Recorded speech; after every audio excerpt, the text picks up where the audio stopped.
palabras y te pedimos, Señor, de quebrantar nuestro corazón, de abrir nuestro corazón para que podamos recibir tu palabra, entenderla, y te pedimos, Señor, que seas tú, Señor, a hablar. A ti será gloria en el nombre de nuestro Señor Jesucristo, nuestro Dios amado. Amén. Amén. Mateo, capítulo 3, del versículo 1 al 13. Ok, Mateo, capítulo 3, versículo del 1 al 12 completo. En aquellos días vino Juan el Bautista predicando en el desierto de Judea y diciendo: arrepentíos, porque el reino de los cielos se ha acercado. Pues este es aquel de quien habló el profeta Isaías cuando dijo: voz del que clama en el desierto, preparad el camino del Señor, enderezad sus sendas. Y Juan estaba vestido de pelo de camello y tenía un cinto de cuero alrededor de sus lomos, y su comida era langostas y miel silvestre. Y salía a él Jerusalén, y toda Judea y toda la provincia de alrededor del Jordán. Y eran bautizados por él en el Jordán, confesando sus pecados. Al ver él que muchos de los fariseos y de los saduceos venían a su bautismo, les decía: generación de víboras, ¿quién os enseñó a huir de la ira venidera? Haced, pues, frutos dignos de arrepentimiento, y no penséis decir dentro de vosotros mismos: a Abraham tenemos por padre, porque yo os digo que Dios puede levantar hijos a Abraham aún de estas piedras. Y ya también el hacha está puesta a la raíz de los árboles. Por tanto, todo árbol que no da buen fruto es cortado y echado en el fuego. Yo, a la verdad, os bautizo en agua para arrepentimiento, pero el que viene tras mí, cuyo calzado yo no soy digno de llevar, es más poderoso que yo. Él os bautizará en Espíritu Santo y fuego. Su aventador está en su mano, y limpiará su era, y recogerá su trigo en el granero, y quemará la paja en fuego que nunca se apagará. Amén. Amén. Muchas gracias, hermano. de nada. Y seguimos con el estudio sobre el Evangelio de Mateo. Y el Evangelio de Mateo, como también los otros evangelios de Marco, Lucas y Juan, ¿no?, son libros maravillosos. ¿Por qué? Porque hablan sobre Cristo, hablan sobre la persona de Cristo. Y es muy lindo ver, digamos, cómo cada autor del Evangelio, ¿no?, inspirado por Dios, describe a Cristo de una manera diferente, ¿no? Lucas describe a Cristo como el hijo del el siervo, describe a Jesús como siervo. Marco describe a Jesús como el Hijo del Hombre. Juan describe a Jesús como el Hijo de Dios. Y Mateo describe a Jesús como Rey, el Rey de los judíos. Y hemos visto la última vez, como hace mucho tiempo, hemos visto que Jesús, ¿no?, cuando llegan los magos, ¿no?, que eran medianitas, no eran judíos, sino eran, digamos, paganos, ellos buscaban al rey de los judíos, Jesús. Reconocían que Jesús era el rey de los judíos. Y aquí Mateo quiere enfatizar esto, que quiere asegurarse. Mateo escribió este evangelio ¿a quién? Lo escribió para los judíos que se eran convertidos en cristianos, ¿no? Y Mateo, el objetivo de Mateo era asegurarse que estos judíos que recién se convirtieron en cristianos, quería asegurarse que ellos hayan entendido que Jesús era el Rey. Y quiere mostrar que Jesús nació como Rey, que Jesús vivió como Rey, y también Jesús murió como Rey. Y hemos visto la última vez que era muy interesante que Mateo dice cuando los magos buscan a Jesús, preguntan dónde está el rey de los judíos. Y cuando Jesús muere, ¿no? ¿Qué le ponen ahí en la cruz? El rey de los judíos. ¿No? Es interesante esto.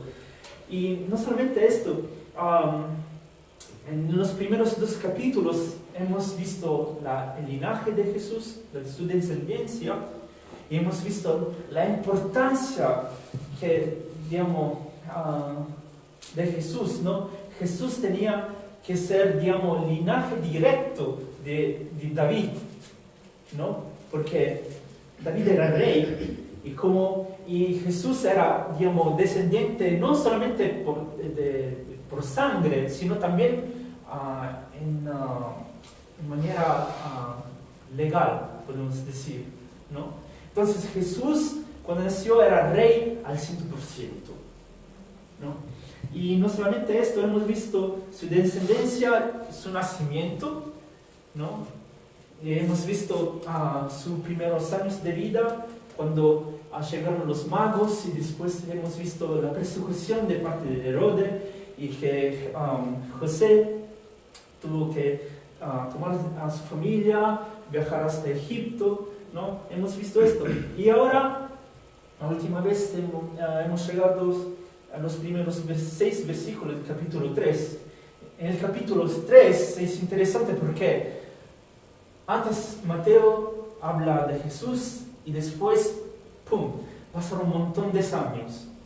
Y veremos que aquí Jesús ya es hombre. Entonces, pasaron ya más de 25 años. Y aquí en el capítulo 3, Mateo presenta a un hombre. Presenta a Juan el Bautista. ¿Y quién era este Juan el Bautista? Hemos visto la última vez que Juan era el primo de Jesús, que nació 6 meses antes que Jesús. Era el hijo de Elizabeth.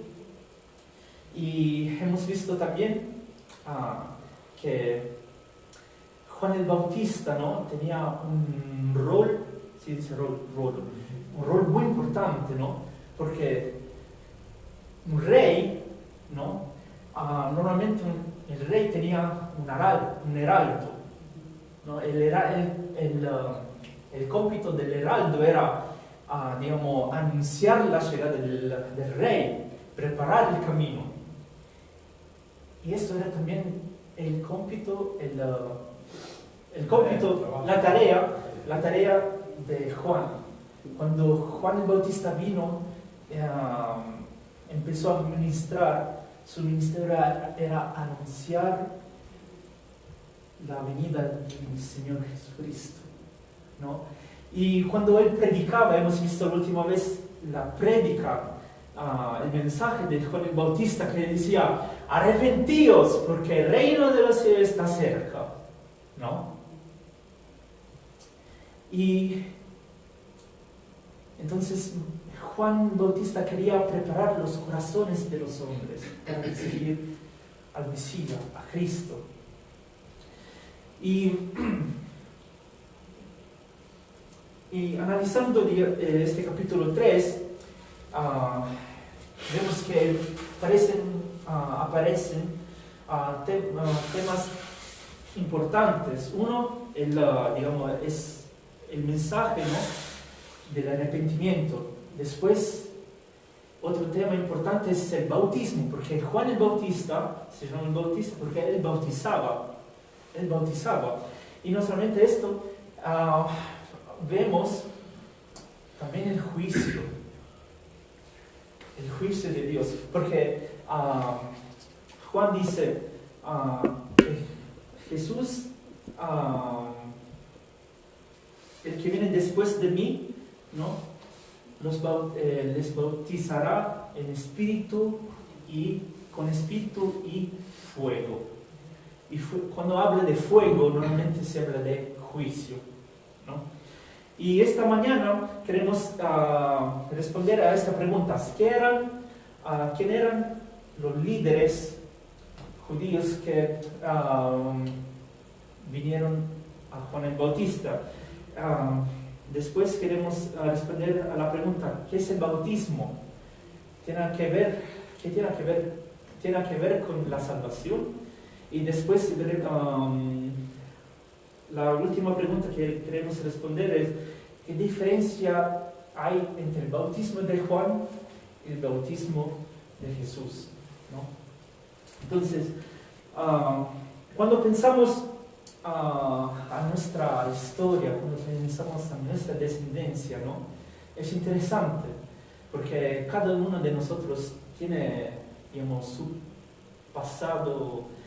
Por ejemplo, yo le dije que mi ancestro era coreano. Yo tengo un ancestro que era coreano. Mi apellido es Tungul, pero mi ancestro coreano tenía, como era un ladrón, su apellido era Jun-sung, pero se escapó de Corea, fue a Filipinas y cambió su apellido de Jun-sung a Tungul. Bueno, entonces es importante y también interesante. Y cuando vemos la vida de Jesús, como dije antes, es interesante su descendencia y era importante que Jesús descendiera de David, ¿no? Y porque Jesús es el rey, Él es el Mesías. Y muchas veces hay confusiones en la descendencia, también hoy en día, en el sentido, yo cuando estaba en Italia, ¿no? En mi iglesia yo enseñaba a los niños, ¿no? Y cuando una vez le pregunté, estaba enseñando, digamos, el tema de la salvación, y un niño, y yo le pregunté, ¿cómo saben que ustedes son salvos? Y un niño fue muy, ¿cómo se dice? Astuto. No, Gracioso. porque un niño me dijo, yo soy salvo porque soy hijo de pastor. Mi padre es pastor, ¿no? Entonces, hay muchas personas que piensan que porque son parte de una familia cristiana, también esa persona es cristiana, ¿no? Pero no es así, no es así, porque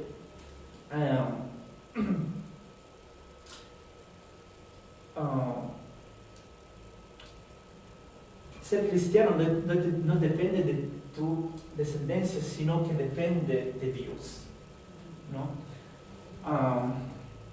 La salvación depende de Dios.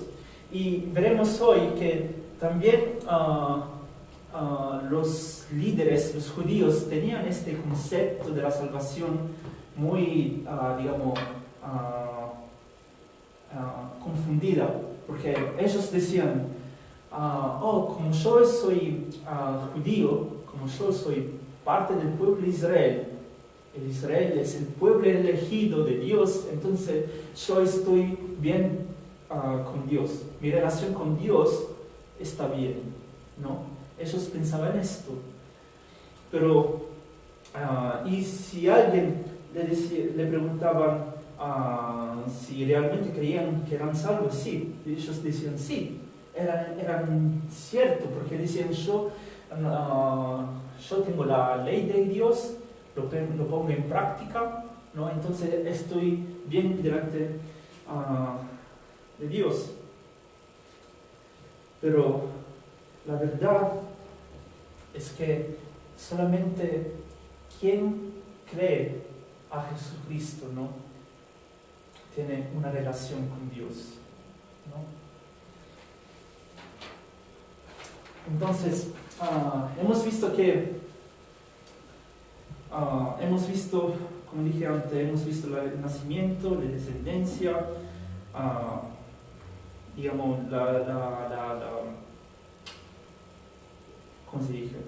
El viaje de la familia de José con Jesús y María, ¿no? Ellos tuvieron que huir de la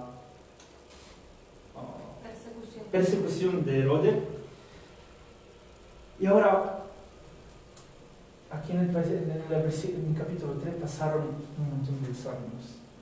Aparece Juan el Bautista, y Juan el Bautista lo describe, Mateo lo describe como un salvaje. Un salvaje, ¿por qué? Dice que él vivía en el medio del desierto, su vestido tenía un vestido de pieles de camello, no comía pizza, no comía lasaña, sino comía miel y langostas, ¿no? Y ustedes conocen Mowgli o Tarzan, ¿no? Por eso era así, ¿no? Una persona, un salvaje. Y seguramente él tenía los pelos largos, así. ¿Y qué hacía él? Él predicaba y bautizaba. Y mucha gente iba a él. Y mucha gente pensaba que él era el Cristo, ¿no? Abran Juan capítulo 1, versículo 19. Mateo nos da esta descripción de lo que preguntaba la gente, pero Juan sí lo dice. Ese versículo podemos leer desde el versículo 19 que dice: este es el testimonio de Juan cuando los judíos enviaron de Jerusalén sacerdotes y levitas para que le preguntasen: ¿tú quién eres? Confesó y no negó, sino confesó Juan el Bautista: yo no soy el Cristo. Y le preguntaron otra vez: ¿qué pues? ¿Eres tú Elías? Dijo: no soy. Entonces, ¿eres tú el profeta? Y respondió: no. Y le dijeron: pues ¿quién eres? Para que demos respuesta a los que nos enviaron. ¿Qué dices de ti mismo? Y Juan el Bautista responde: yo soy la voz de uno que clama en el desierto: enderezad el camino del Señor, como dijo el profeta Isaías. Entonces, los judíos pensaban que él era el Cristo o era Elías, ¿no? Pero dice: no, yo no soy el Cristo, no soy Elías, yo soy solamente un heraldo, una persona que anuncia la llegada del rey, ¿no? Y Juan bautizaba, y Juan, como era nazareno, él era también judío. Y ustedes ahora piensan: los judíos no bautizaban a los judíos. Los judíos bautizaban a los gentiles, ¿no? Es interesante.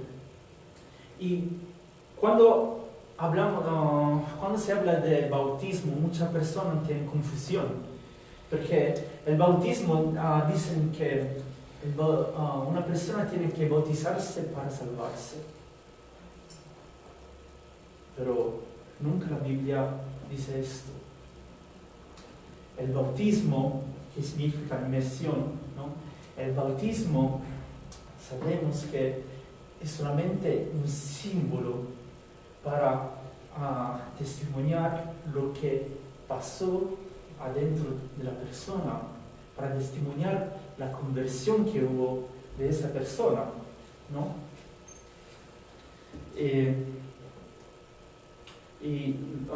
Pablo le explica muy bien en Efesios capítulo 2. Efesios capítulo 2 dice,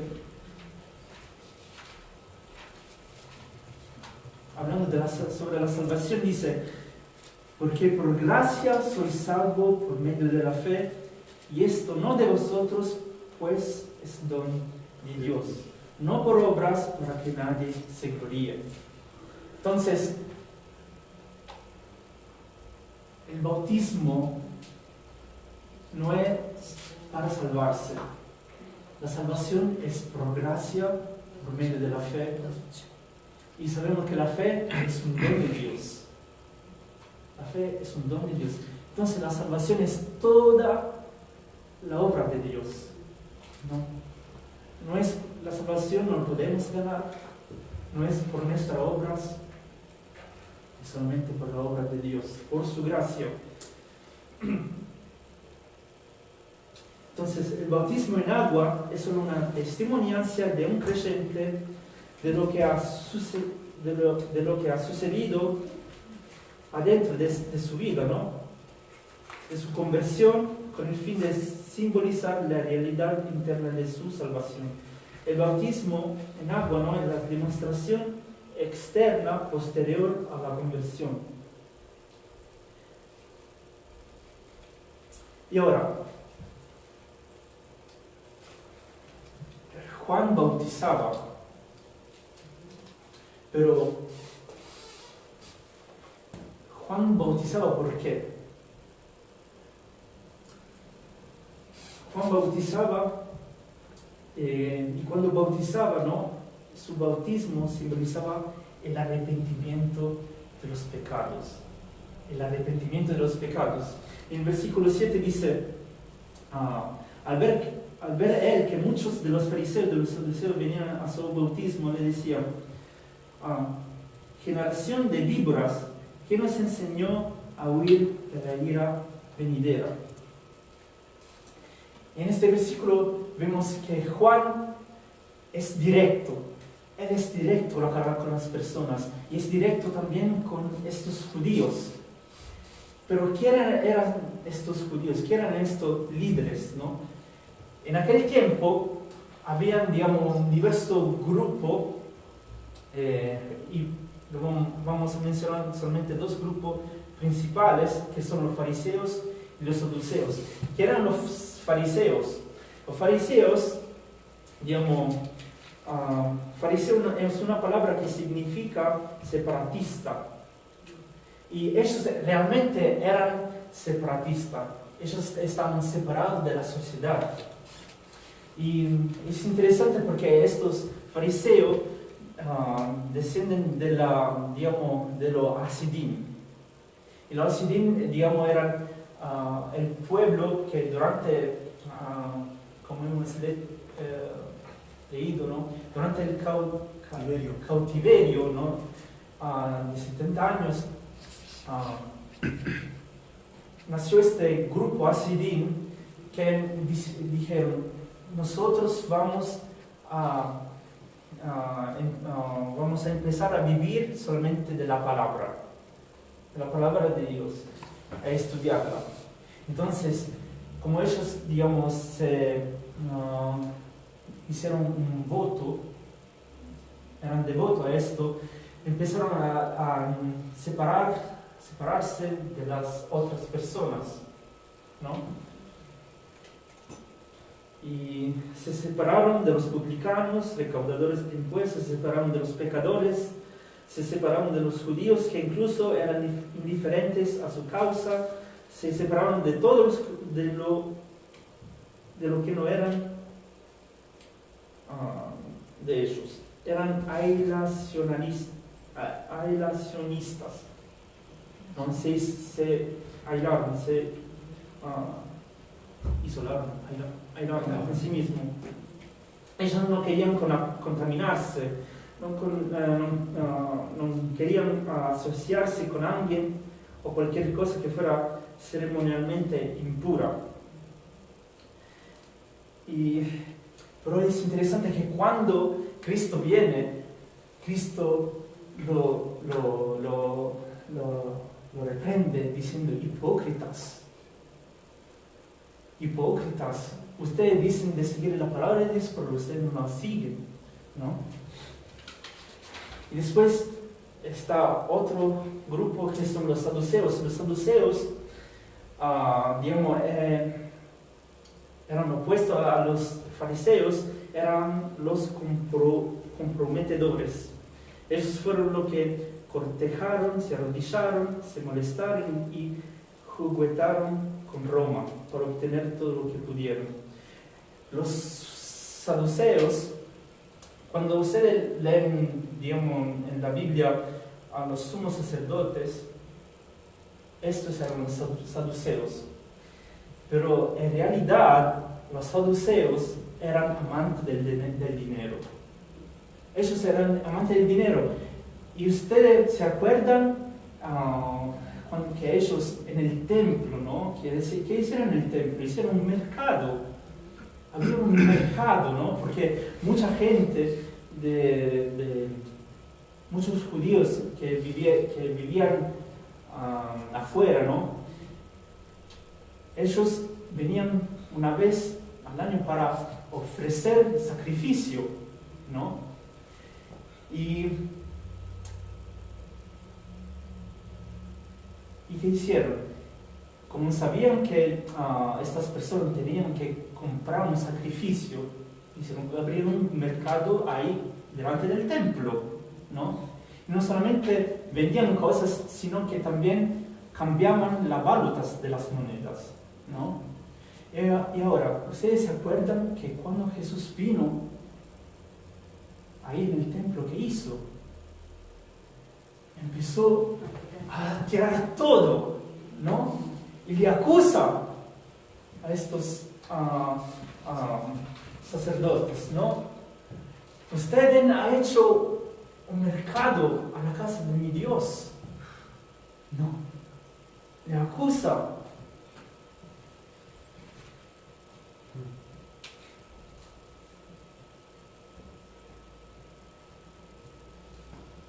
Le acusa, si se acuerdan, a Anás y Caifás, ¿no? Y es por eso, desde ese momento cuando Jesús empezó a hacer eso, ahí los saduceos empezaron a odiar a Jesús y a perseguirlo, ¿no?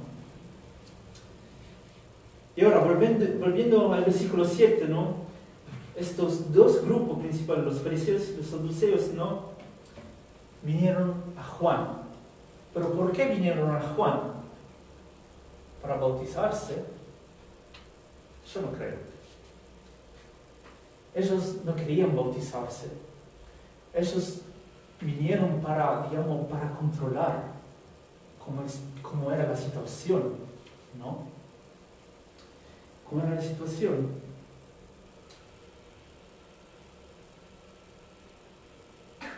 Y cuando Juan ve a ellos, dice, en el versículo 7, generación de víboras que nos enseñó a huir de la ira venidera. Y cuando aquí Juan habla de la ira, ¿no? Habla del juicio de Dios, habla del juicio de Dios a los creyentes, ¿no? Y Juan en capítulo 3, versículo 36, ¿no? Juan capítulo 3, versículo 36, dice: el que cree en el Hijo tiene vida eterna, pero el que rehúsa creer en el Hijo no verá la vida, sino que la ira de Dios está sobre él. ¿No? Entonces la ira de Dios, ¿no? Es la separación eterna de Dios. Y yendo adelante, en el versículo 8, de Mateo, capítulo 3, dice: haced pues frutos dignos de arrepentimiento, y no penséis decir dentro de vosotros mismo: Abraham tenemos por padre, porque yo os digo que Dios puede levantar hijos a Abraham aún de estas piedras. Y aquí Juan sabía que ellos no vinieron a él para bautizarse, para huir de la ira de Dios, ¿no? Y por eso él dice a ellos: si ustedes realmente están huyendo de la ira de Dios, muéstranme. Si ustedes realmente creen, muéstrame su fruto. Muéstrame su fruto. ¿Y cuál era, digamos, el fruto de que Juan estaba hablando? El fruto del arrepentimiento. El fruto de la vida transformada. Hemos visto la última vez que el arrepentirse significa cambiar a 180 grados, ¿no? Significa cambiar, tener una vida transformada, ¿no? Este concepto lo vemos claramente en Lucas capítulo 3. Lucas capítulo 3. versículo 10, cuando dice,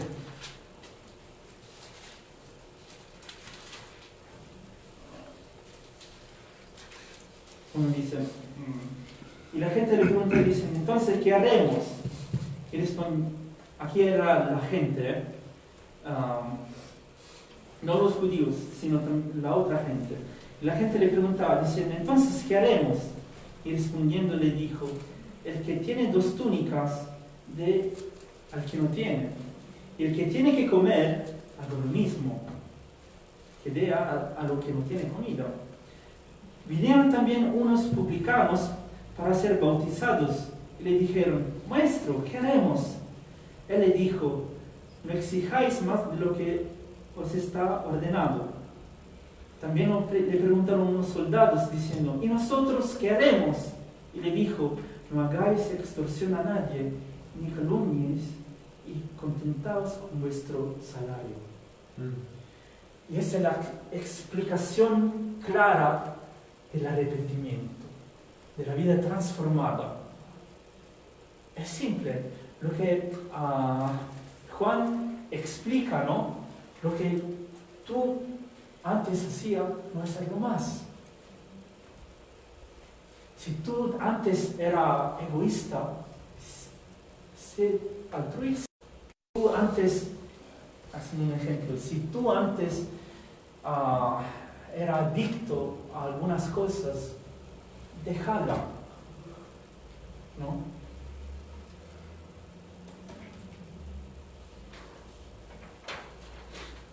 Entonces, debe haber un cambio en nuestro estilo de vida.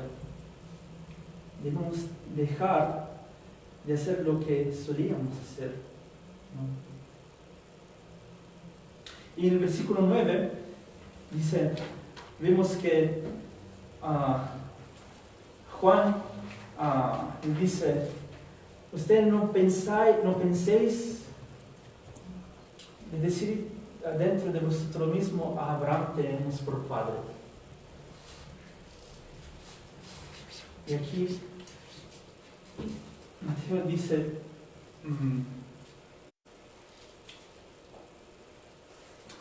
no, aquí vemos que los judíos pensaban que de estar, ¿cómo se dice? Que ya con Dios todo estaba ok. Pero no.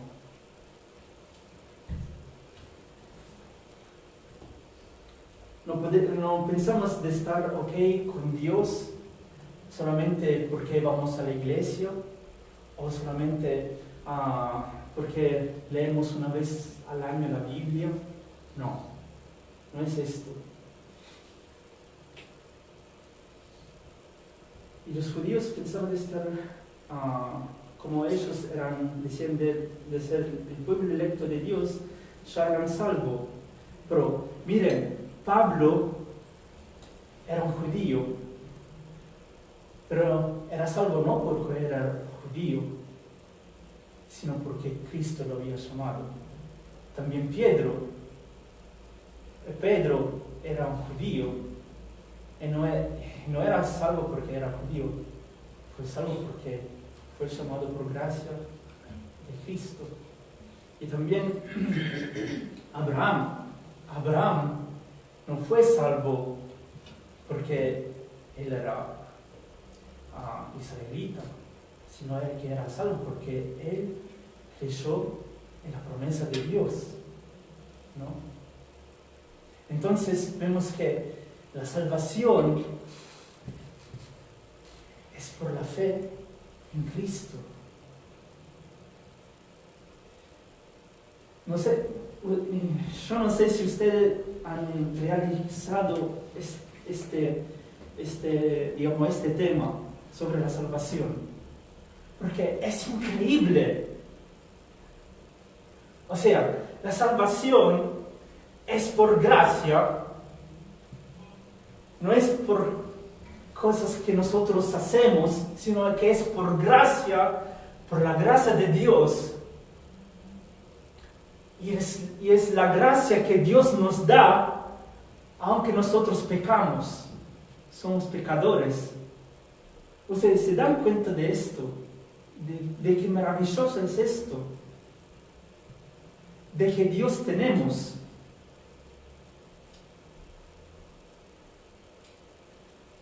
La gracia de Dios. De su amor, de tal manera me amó que Dios, por su gracia, mandó a su Hijo a morir en la cruz, para quien cree en Él tengan vida eterna. Yo no sé si ustedes comprendan esto. Si ustedes comprenden esto, tienen que estar arrodillados, estar en el suelo, llorando.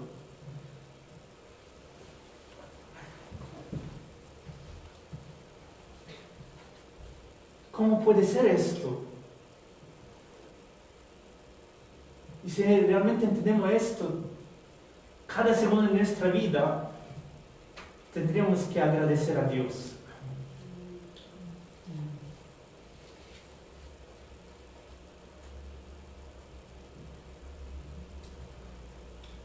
En el versículo 10 dice, siguiendo, en el versículo 10 dice, y ya también el hacha está puesta a la raíz de los árboles, por tanto todo árbol que no da buen fruto es cortado y echado en el fuego.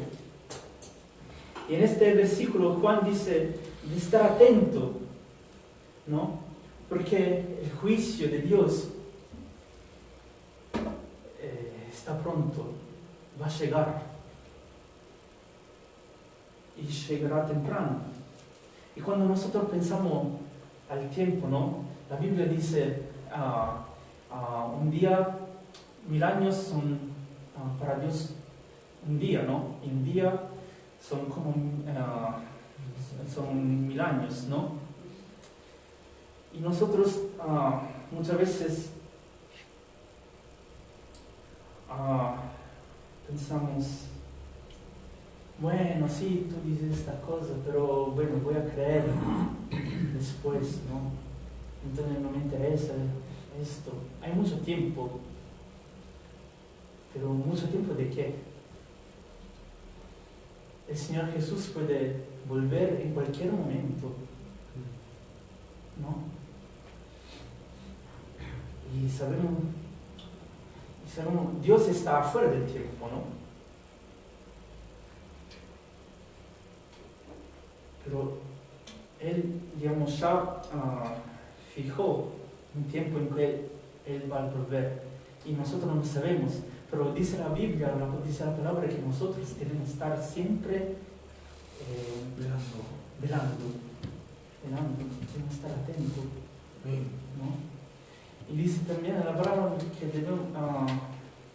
no debemos estar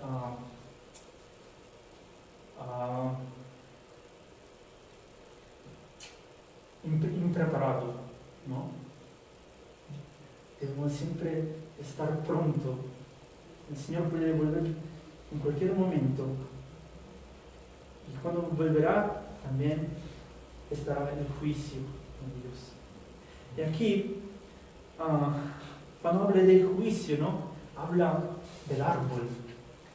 Dice que el árbol que no hace buen fruto será cortado y será echado en el fuego. Y así pasará, digamos, con los hombres, ¿no?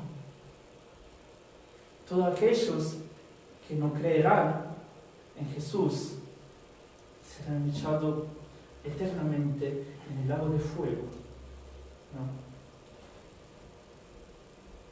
En el versículo 11 y 12 sigue diciendo: yo la verdad os bautizo en agua para el arrepentimiento, pero el que viene tras mí, cuyo calzado no soy digno de llevar, es más poderoso que yo. Él os bautizará en Espíritu Santo y fuego. Su aventador está en su mano y limpiará su era y regocijará su trigo en el granero y quemará la paja en el fuego que nunca se apagará. Y en estos versículos vemos diversos bautismos, porque vemos en particular 3 bautismos. Uno es el bautismo de Juan el Bautista, que es el bautismo de arrepentimiento. Después vemos el bautismo en Espíritu Santo, con el Espíritu Santo, el bautismo en fuego. ¿Y qué diferencia hay en esto, no? Bueno, el bautismo de Juan, ¿no?, que simbolizaba el arrepentimiento del pecado, ¿no?, el volverse a Dios, podemos decir, es un bautismo pasado. El bautismo en espíritu es un bautismo presente, porque este bautismo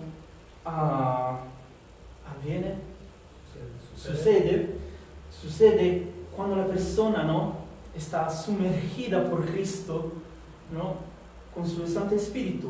Esto pasa en el momento de la conversión. El momento de la conversión. Y la persona se convierte no porque él quiere, la persona misma quiere, sino porque hubo un llamado de Dios. Porque Dios ha llamado. Ustedes creyeron porque Dios ha llamado a ustedes por primero. ¡Qué gracia!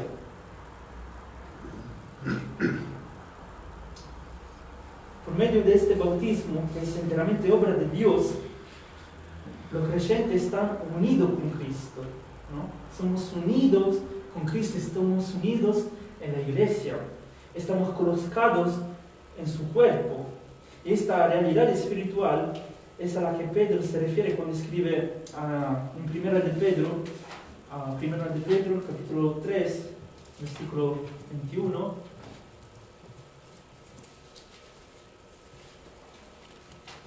Dice: el bautismo que corresponde a esto ahora nos salva, no quitando la inmundicia de la carne, sino como la aspiración de una buena conciencia hacia Dios, por la resurrección de Jesucristo.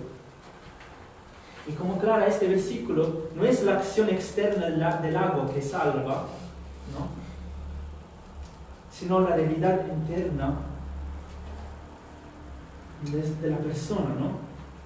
La realidad interna de la apelación a Dios para una buena conciencia, que solo es posible por medio de la fe en la muerte y la resurrección de Jesucristo. Entonces, el bautismo del Espíritu ocurre solo una vez. Solo una vez. Y no es como muchos dicen que si el Espíritu se va, no, el Espíritu se va, se puede ir, entonces podemos perder la salvación. No. Una vez que nosotros recibimos el Espíritu, somos sellados y el Espíritu vive dentro de mí y somos salvos para siempre.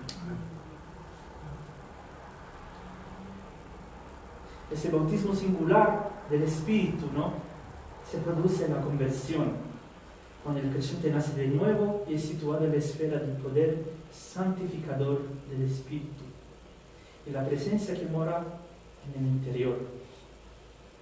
Entonces, podemos decir que el bautismo de Juan es una preparación que apunta a la salvación. El bautismo de Juan es una preparación que apunta a la salvación, ¿no? En versículo 11 dice: yo la verdad os bautizo en agua para arrepentimiento, pero el que viene tras mí, cuyo calzado yo no soy digno de llevar, es más poderoso que yo.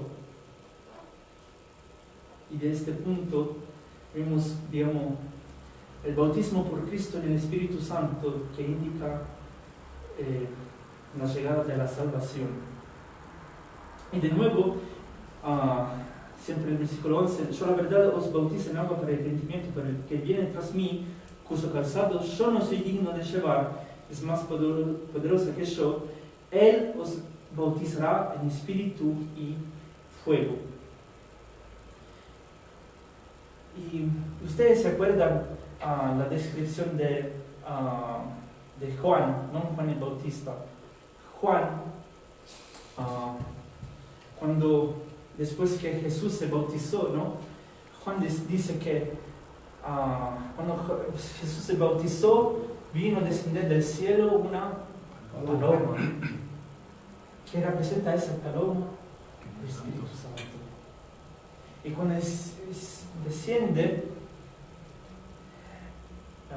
se apoya aquí y está aquí, ¿no?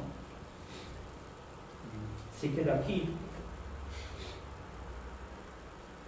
Y después vemos,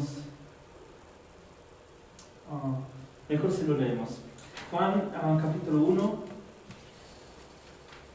desde el versículo 32 y 34. También dio Juan testimonio diciendo: vi al Espíritu que descendía del cielo como paloma y permaneció sobre él. Y yo no le conocía, pero el que me envió a bautizar con agua, aquel me dijo: sobre quien veas descender el Espíritu que permanece sobre él, ese es el que bautiza con el Espíritu Santo. Y yo le vi y he dado testimonio de que este es el Hijo de Dios.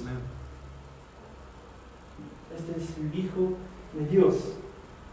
Y es interesante porque vemos que Juan el Bautista dice que Jesús tiene que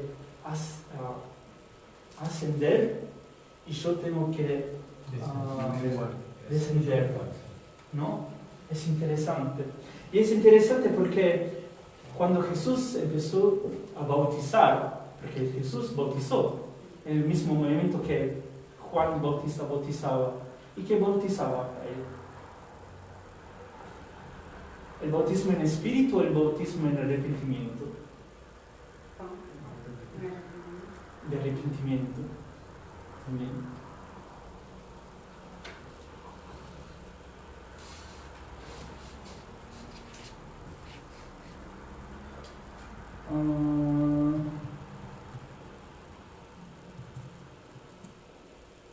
Entonces, cuando nosotros somos bautizados en el Espíritu,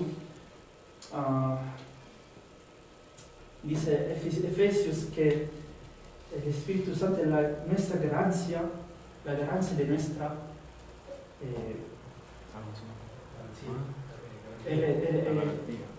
nuestra garantía de nuestra heredad.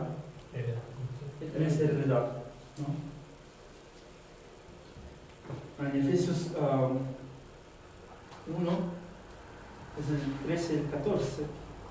En él también vosotros, habiendo oído la palabra de verdad, el evangelio de vuestra salvación, y habiendo creído en él, fuiste sellado con el Espíritu Santo de la promesa, que es la arras, nuestra herencia, hasta la redención de la posesión adquirida para la alabanza de su gloria. Entonces hemos visto el bautismo de Juan, el bautismo en espíritu y ahora el bautismo en fuego. Y aquí, digamos, es un poquito complicado porque hay muchas personas que interpretan el bautismo en fuego en diversa manera.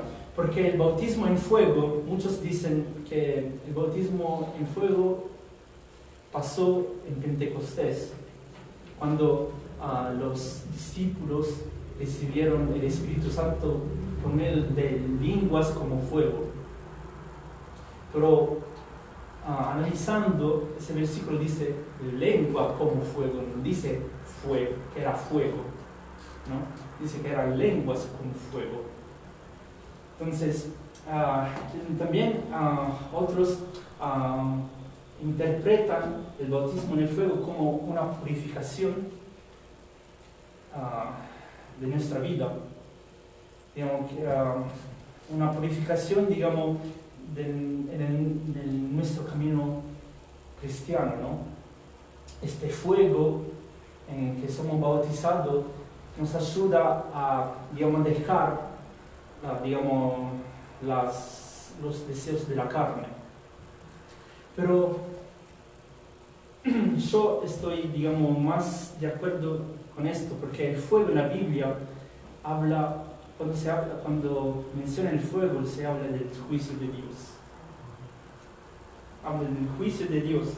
Y de hecho, si desde el versículo 7 hasta el versículo 12, ¿no? Mencionan, digamos,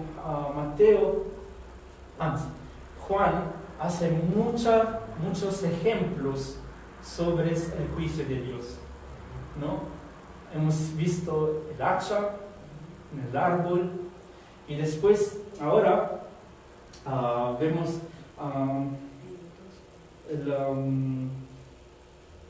en el versículo 10, sí, en el versículo 10 habla del hacha, y en el versículo 7, ¿no? Habla de la ira que iba a venir, y en el versículo 12, ¿no? Habla, ¿cómo dice? La paja del fuego. Sí. La paja y, digamos, el grano. Y ustedes saben lo que cultivan, ¿no? El grano, cuando llega el tiempo de que se tiene que cortar, ¿no? Después que cortan, lo que hacen, ellos con ese, ¿cómo se llama? Con ese cuchillo grande, ¿no? No cuchillo, con tenedor grande. Ese tenedor grande hacen así y lo levantan, ¿no? Sí, por el aire. Y cuando hay viento, ¿no? La paja se va y queda solamente el grano, ¿no? Y eso es interesante. Eso es, digamos, una prefiguración de lo que pasará, ¿no? Lo que creen en Cristo, lo que harán un buen fruto, lo que tendrán un buen fruto, ¿no? El fruto del Espíritu, ¿no? Ellos serán salvos. Todo lo que no creerán serán condenados por siempre en el infierno, en el lago de fuego.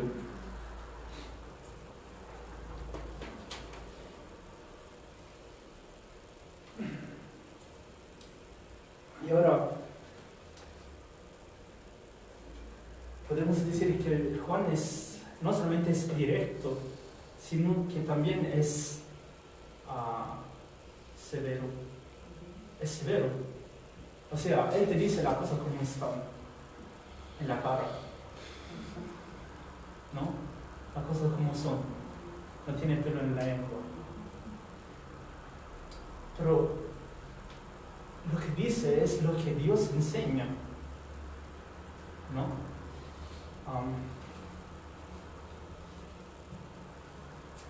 Y yo pensé en esto. Cuando Mateo escribe este evangelio inspirado por Dios, hemos dicho que él, Mateo, su otro nombre era Levi, él era un recaudador de taxas, ¿no? Recaudador de taxas. Él era un ladrón, porque muchas de esas taxas se las tenían por él, ¿no? Pero él fue llamado por Jesús. Y fue llamado por gracia. Yo creo cuando Mateo escribe esto, el enfoque es sobre la gracia de Dios. La gracia de Dios en la salvación. La salvación no es por nuestras obras, no hay nada que podamos hacer.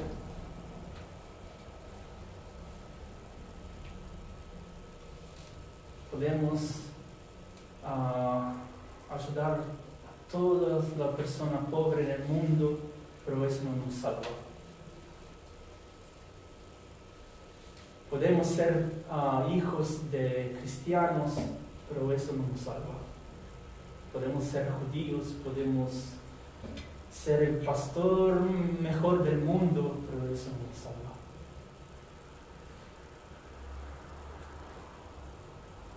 Es Dios que nos salva, por su gracia. Y quiero terminar, digamos, diciendo esto a usted. Usted examinen esto, la gracia de Dios. Comprenda la gracia de Dios. Porque si nosotros comprendemos la gracia de Dios, su soberanía,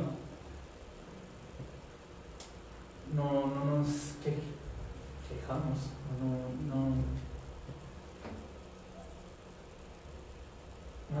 ¿cómo se dice? No nos quejaremos. No nos quejaremos, no pensamos a las cosas aquí del mundo, ¿no? Sino nuestro enfoque sería mismo hacia Cristo, a la eternidad con Él. Y como hemos cantado antes, ¿no? Todo lo que es terrenal vencerá. No es nada a la luz de nuestro Dios. ¿No? Entonces, damos gracias por esto. Gracias a Dios que somos bautizados en espíritu, en su espíritu, ¿no? Que somos parte de su cuerpo, la iglesia.